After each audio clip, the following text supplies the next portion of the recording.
There's one verse in the beginning of Genesis chapter 41 that has always struck me, and it only really strikes in context of the greater story. But Genesis chapter 41, verse 1 says, "When 2 full years had passed, Pharaoh had a dream, and he was standing by the Nile."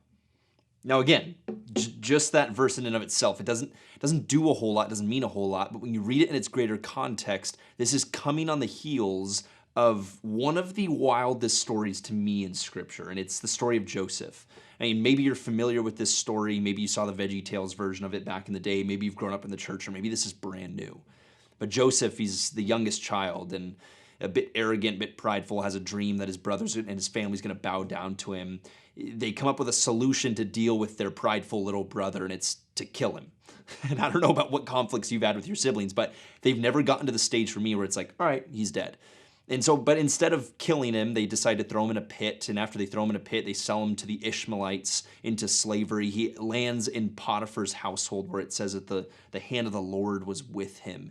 And he rises up in power. And if there's ever been a moment in your life where you can look in the rearview mirror and think to yourself, oh, that's why that bad happened, is so that God could bring me to this point. This seems like that moment in this story.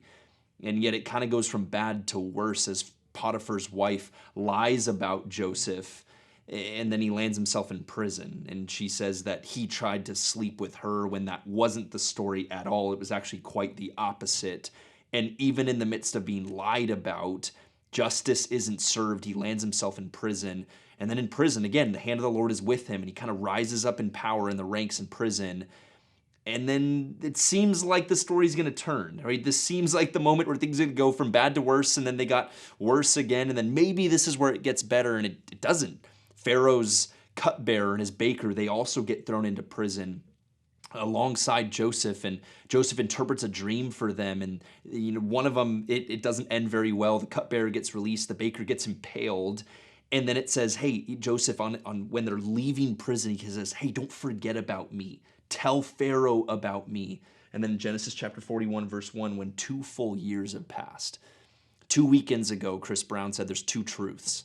There's what I know and see, and then there's what God knows and sees. And as we talk about this theme of spring cleaning and kind of getting our life back on track, what are the things that you can do this spring to clarify maybe your walk with Jesus? And today, my simple invitation, my challenge is this.